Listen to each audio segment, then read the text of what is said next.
There's no doubt about it. It's there. It's just, what are we doing to make sure that we as a nation benefit from that? Thank you, Rodney.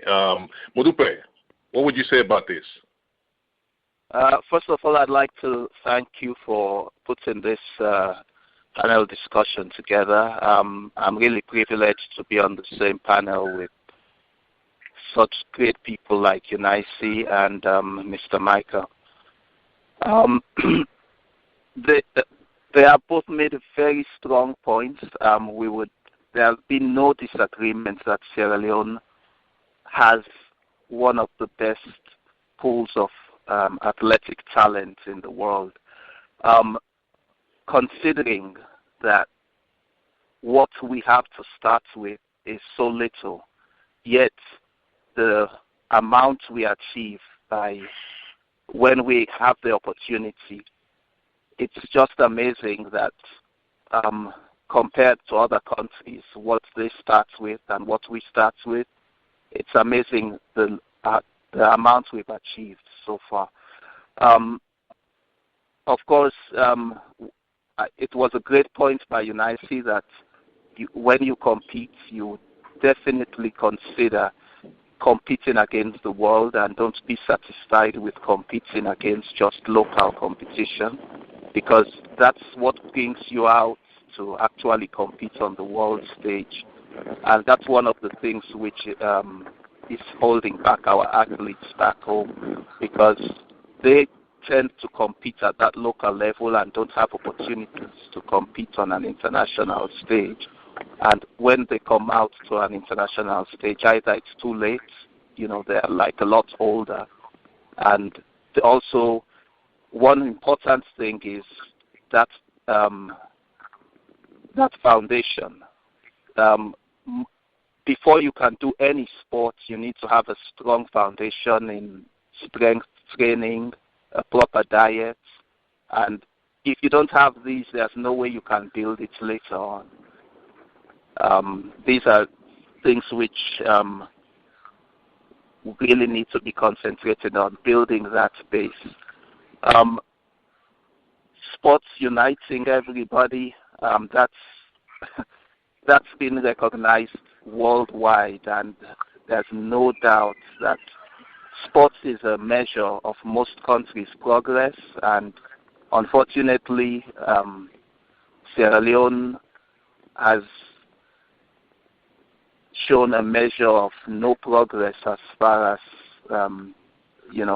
if you should look at our development in sports, Sierra Leone has shown almost no progress. I'll probably stop here. Okay, thank you, Modupe. Very, very apt, conclusion in trying to draw, into the analysis of Unice and what Rodney said. We know, we're all aware that sports, it's a business now. Despite the recreational aspect of sports, we know sports, yes, it's used as a recreation. It's used to entertain, people and stuff like that. But what we all realize now is that sports, when looked at right this current time as we're talking on the global stage, it's a business. And we're talking about growing our economy. We're talking about developing the Sierra Leone economy. We're talking about, most people talk about developing the economy in Sierra Leone. What you'll find the consensus usually amongst a lot of Sierra Leoneans is they usually refer to the natural mineral resources that we have, the gold, the diamonds. But we actually have diamonds in the rough, in people. We actually have those. We have people who can become, just like Rodney said, we have guys in international rugby. We have guys in the NFL playing American football, a game that we don't even, it's an alien sport as far as that is concerned to Sierra Leoneans. That's a sport that no kid in Sierra Leone has ever played. But Sierra Leoneans came from back home to the United States and adopted the game, and have excelled, and they're playing at the highest level. We know sport is a business, and it's a multi-billion-dollar business in the world these days. Why are we losing now when we have so much talent, when we have so much that we could gain from this particular aspect? from this particular aspect of our economy, this particular area of life in our own nation? Why are we losing out? What is wrong? Is it, well, of course, it's not talent, obviously, because the talent is there. It's got to be administration. There's got to be some other aspect or other things. And I'm saying administration because some people may feel this is a personal attack on the people who are running sports in the country. I'm not attacking anybody individually, personally, but I'll say yes, there's a significant lack in administration in pushing sports to a whole different level in Sierra Leone, because we have the talent, the facilities need to be put in place, and the talents need to be harnessed, and that's how we move forward. You know, I appreciate the input you guys have given thus far. And I don't know if you guys want to add a couple of points before we take a short break. Rodney, is there anything you might want to say? Yeah, Leslie, I think I want to quote a statement from Mohamed Kalon, one of our most successful footballers ever, and somebody recognized globally. And sometime back when asked if he was the best player ever to play for Sierra Leone or from Sierra Leone, he was very quick to say no, he was not even among the top 5. You see, most of our international athletes that have achieved greatness is been out of fortune, out of luck, out of sheer grit and determination, hard work, opportunities that just came by the will of God. What we lack in Sierra Leone, like most of third world countries, and even bigger nations like Europe and England are always complaining they don't have these kind of sporting academies that identify talents at very young age. And I think that is what Modupa was saying. We need to identify the talents at a very young age. And those with special talents, we have to develop them. Development in sports is not just about kicking the ball or running. You have to develop the diet, the strength, the physical fitness, the mental, the education itself. All of these are aspects of the game of sports in general you have to develop. Now, if you take a person like Eunice Barber, if she did not have the opportunity to go to France, she would have struggled to make the top being in Sierra Leone. Now, you take a runner like Jennifer Tamo, who ran for the USA in the Olympics, the last Olympics. If Jennifer was a child in Sierra Leone, there is so little opportunity for girl athletes in Sierra Leone, she probably will never have been noticed, and that would have been one talent wasted. You take a football player like Rio Coca. If Rio Coca was not taken to England at 6, he probably will never have been identified. Or you take Stephen Cocker playing for England today. The same with Stephen Cocker. He's from Bond District. There are many Stephen Cockers in Bond District.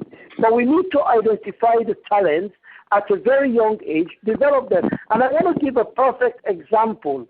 A perfect example is what is happening with the Craig Bellamy Academy.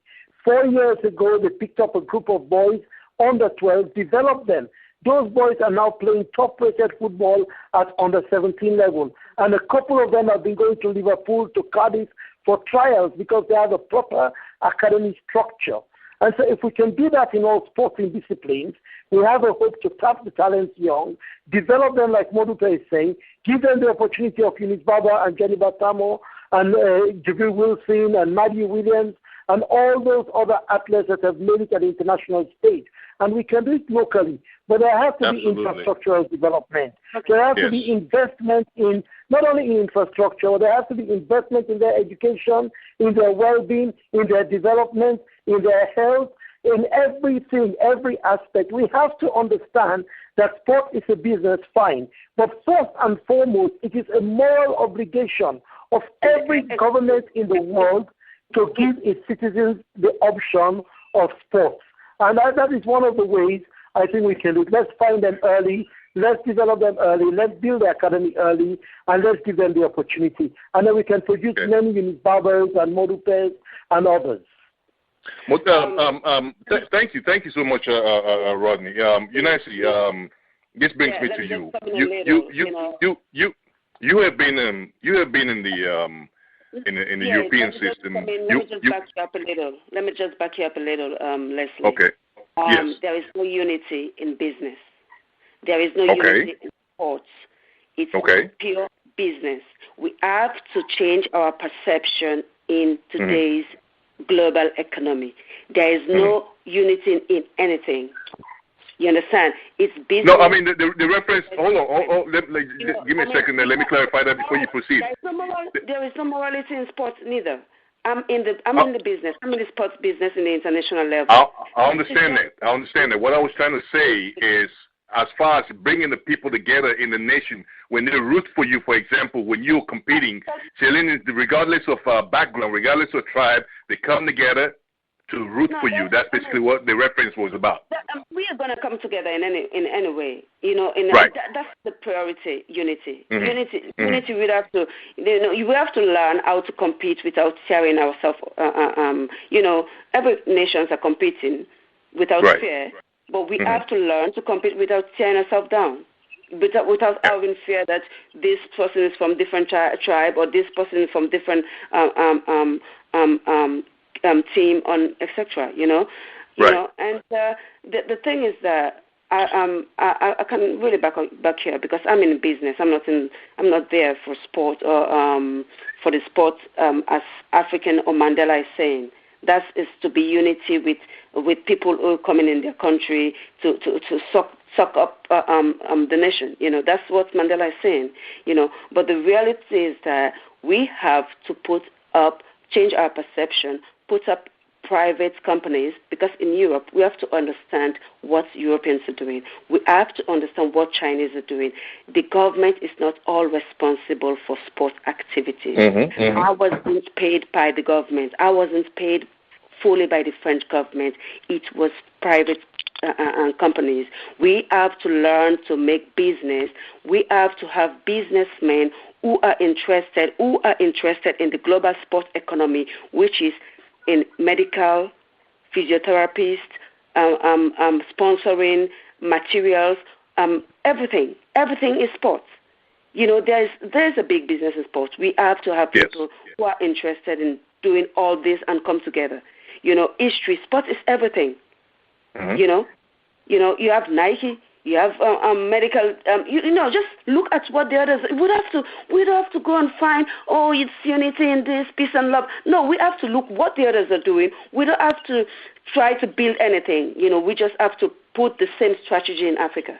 We have to put the same strategy in Sierra Leone and compete with the other people. I totally agree with you. And we're pretty much on the same line with that particular thinking.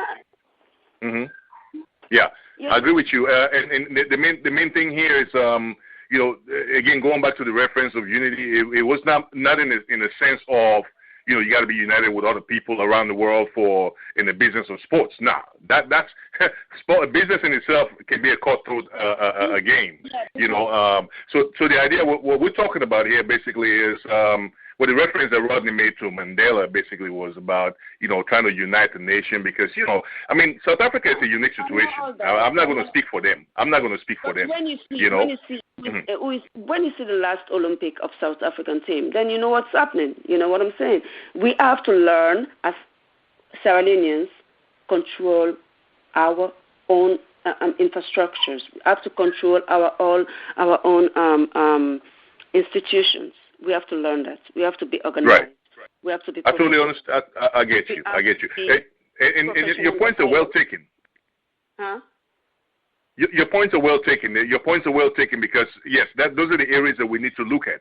We need to look at the business of sports. Now, talking about that, I've been having off the record conversations with Modupe. Modupe, what would you say in this regard? As to what United just said, as far as the business of sports is concerned. I would say she's right on the money. Coming back to unity, if most people in different companies out here don't agree with each other, they don't like each other, but if they know that $1 million is on the line, they come together and they work like brothers. Unfortunately, in Africa, we have billions of dollars on the line, and yet we would fight about someone being from a different tribe. Sports is $1 billion business. Unfortunately, we can't just treat it as a business because business is cutthroat. Business does not care about using athletes as long as it makes money. Business is there to make